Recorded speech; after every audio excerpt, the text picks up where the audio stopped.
Welcome simplify. Welcome to simplified steps for success. आज का topic है how to make study interesting and inspiring. मैं Sanjay. Most of the users जो इस channel पे भी आए हैं वो आइदर मेरे को पर्सनली जानते होंगे या कंटेंट को सर्च करके आए होंगे या आप लोगों में से कुछ लोगों ने सब्सक्राइब किया होगा अभी तक। तो जो बचे हुए मेंबर्स हैं उनसे रिक्वेस्ट है, if you like the content, the topic and the flow, तो प्लीज़ शेयर सब्सक्राइब जरूर कर दीजिएगा। सब्सक्राइब कर लेने से नेक्स्ट इस टाइप के कोई भी वीडियोस होंगे वो आपको नोटिफिकेशन में मिल जाएगा, तो you will be there to check the next videos. तो हम लोग आज के टॉपिक पर डिस्कशन करते हैं, tips to make study interesting and inspiring. तो इस चीज़ को समझने के लिए हम लोग दो चीज़ पे फोकस करेंगे। One is kaizen concept and the other is reverse engineering. Kaizen concept, जो काइजन वर्ड है, इसका ओरिजिन हुआ था जापान से। जापान में all of you might have heard कि वहाँ पे हिरोशिमा और नागासाकी, जो वहाँ का दो मेजर टाउन है, उस पर बहुत पहले दो एटम बम जो है वो एक्सप्लोड किया गया था। And accordingly the entire economy, everything was demolished or destroyed. But उन लोगों ने लास्ट 30, 40, 50 ईयर्स में सब चीज़ को वापस से सेट बैक किया, सब कुछ प्रॉपर लाया, and they are now in the name of the developing nation और डेवलप्ड नेशन। तो काइजन कॉन्सेप्ट होता क्या है? काइजन वर्ड होता है किसी भी चीज़ को छोटे छोटे स्टेप्स में डिवाइड कर लेना। तो हम लोग इसको अपने सिलेबस में कैसे इम्प्लीमेंट करेंगे, कैसे उसको अपने स्टडी में करेंगे कि स्टडी इंस्पायरिंग इंटरेस्टिंग हो जाए, ये हम लोग नेक्स्ट डिस्कस करेंगे। Before that we need to understand what is reverse technology और रिवर्स इंजीनियरिंग। रिवर्स टेक्नोलॉजी और रिवर्स इंजीनियरिंग क्या होता है? सपोज आप एक मोबाइल खरीद के लाए, मोबाइल को जाइए पूरा का पूरा खोल दीजिए, you will be able to understand क्या क्या इसमें लगा है, कौन कौन से पार्ट्स हैं, कैसे असेंबल हुआ है। जब तक डब्बा बंद है आपको कुछ भी नहीं समझ में आ रहा है, ये फंक्शन करता है, क्या फंक्शन है वो समझ में आ गया। बस जैसे ही हम लोग उसको खोल खोल करके सारा चीज़ देखना चालू करते हैं, it becomes clear to us, अच्छा ये पार्ट्स लगा है, फिर ये पार्ट्स लगा है, इसको ऐसे असेंबल किया गया है, इसको इससे कनेक्ट किया गया है। तो how we will be implementing that with our study, तो यही हम लोग को डिस्कस करना है। तो let's come back to our topic. तो पहले हम लोग काइजन कॉन्सेप्ट, हम लोग जिस किसी भी स्टैंडर्ड में होंगे, we have been given a syllabus.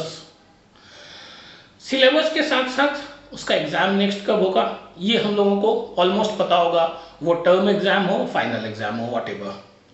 तो पहले हम लोग डिसाइड करेंगे कि सिलेबस में जो सब्जेक्ट दिए हुए हैं कितने पेजेस के हैं, ओवरऑल काउंट कर लिए, and we will be dividing the entire syllabus into the number of days we do have.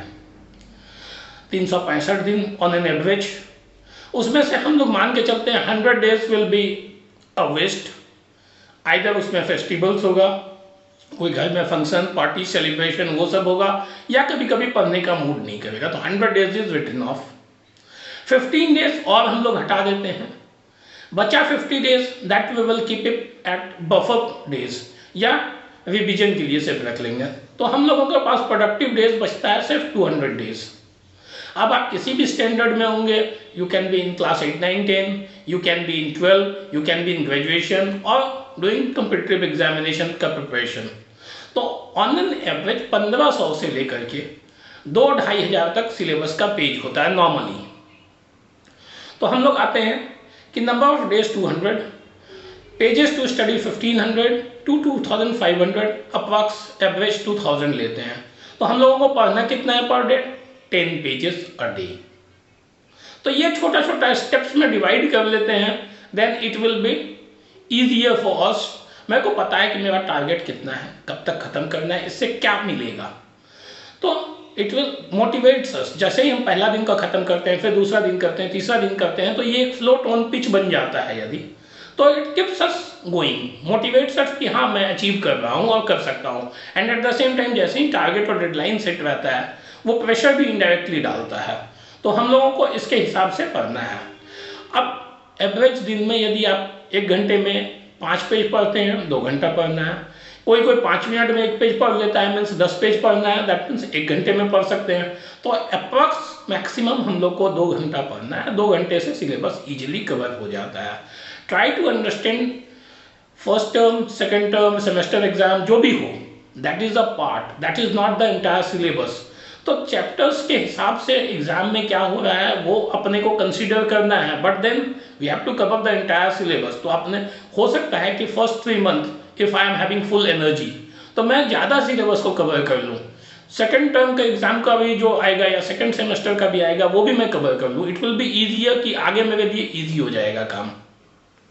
तो हम लोगों को सिर्फ एग्जाम ओरिएंटेड फोकस नहीं करना, because life is mine, it's not of the curriculum, it's not of the board. तो मेरे को ज़्यादा से ज़्यादा उसमें आगे मूव करने के लिए जितना पॉजिटिवली और जितना स्पीडली मैं फ्लो करूँ, that will be beneficial for us, वो हमको समझना होगा। नेक्स्ट इज रिवर्स इंजीनियरिंग और reverse technology. Reverse engineering, reverse technology जो अभी मैंने मोबाइल वाला एग्जांपल बोला था, उसको हम लोग एजुकेशन में अपने सिलेबस में कैसे इंप्लीमेंट करेंगे। Once we start any topic as per the kaizen concept, छोटे छोटे पार्ट में डिवाइड करके, तो जब मेरे को पता है आज मेरे को ये टॉपिक पे पढ़ना है, तो before starting the topic what we will be doing कि इस टॉपिक में क्या क्या इंपॉर्टेंट है, क्या अनइम्पॉर्टेंट है। तो इंपॉर्टेंट हम लोग को कैसे पता चलेगा, एक लर्निंग ऑब्जेक्टिव यदि चैप्टर में दिया हुआ है वो देख लेंगे, दूसरे चैप्टर के एंड में चले जाएंगे, क्वेश्चंस मिल जाएंगे कि क्या क्या एग्जाम में पूछना है या पूछा जाएगा। यदि हम लोगों को मॉडल टेस्ट पेपर मिल जाता है, प्रीवियस एग्जाम का पेपर मिल जाता है, तो हम लोग उसको भी यूज कर लेंगे। तो उसको देख लेने के बाद यदि हम चैप्टर में आते हैं तो whenever some topic that is important hits us, क्योंकि जैसे ही हम पढ़ने जाते हैं वो क्वेश्चंस मेरे दिमाग में है, what are the question that has been asked या जो पूछा जा सकता है। तो जैसे ही हम टॉपिक पढ़ेंगे it gives us a hint, this one is important, इसको पढ़ लो, ये रिपीट क्वेश्चन है, दिस इज मोर इंपॉर्टेंट। तो क्या होता है कि जब मेरे को चीज़ पता होता है, चीज़ें जब मेरे को ये इस हद तक पता हो कि this is important, this has to be very important, this can be left और इग्नोर्ड बिकॉज इस टॉपिक पे अभी तक कुछ नहीं पूछा गया है, तो ब्रेन फंक्शनिंग थोड़ा स्पीड करने लगता है। जब ब्रेन को ये पता होता है कि मेरे को आज ये इवेंट है, इसके लिए इस तरह से प्रिपेयर करना है, तो एक एनर्जी लेवल और मोटिवेशन अलग होता है। कोई सस्पेंस में कहीं कहीं कोई बोलता है कि चलो घुमा करके लाते हैं एक जगह, बट ही और सी डजंट एक्सप्लेन यू कि कहाँ जाना है। तो ना तो मेरे को पता होता है कि किस लेवल का एनर्जी चाहिए वहाँ पे, क्या पहनना है वो नहीं पता है, कौन मिलेंगे ये नहीं पता है, तो mind can't function, abruptly mind काम नहीं करता है। Mind is a program device, उसको आपको प्रोग्रामिंग करना होगा। तो प्रोग्रामिंग हम लोग जैसे ही सिलेबस का देख लेते हैं, डेप्थ पता होता है, इंपॉर्टेंस पता होता है टॉपिक वाइज, तो ऑटोमेटिकली ब्रेन एक स्टिमुलेट करता है एक पॉजिटिव एनर्जी टॉपिक को देख करके, यस दिस इज इंपॉर्टेंट, अब इसके डेप्थ में जाओ।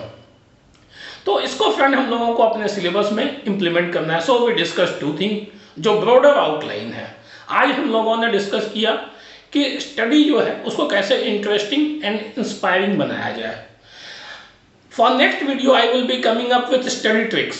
आज मैंने ओवरऑल बताया है, उस दिन मैं बताऊंगा कैसे छोटे छोटे स्टेप्स होते हैं, ट्रिक्स होते हैं, जिससे कि स्टडी करने से हम लोगों का टाइम सेव भी होता है और at the same time it increases our memory power. तो friends that's it for the day. अगर आज का टॉपिक आपको अच्छा लगा तो प्लीज़ लाइक शेयर सब्सक्राइब जरूर कर दीजिएगा। सब्सक्राइब कर देने से आपको जो भी इन्फॉर्मेशन होगा, जो इस टाइप के वीडियो अपलोड होंगे, तो वो आपको नोटिफिकेशन में चला जाएगा। और अगर लगता है आज के टॉपिक में आपको कुछ ऐड ऑन करना चाहिए या कुछ और चेंजेस होना चाहिए, तो please inform us in the comment section, और डिस्क्रिप्शन में डिटेल्स दिए हुए हैं, you can inform me there also in my WhatsApp और email ID, so that I can add those things or improve the thing in the next video. Stay blessed, stay connected with simplified steps for success.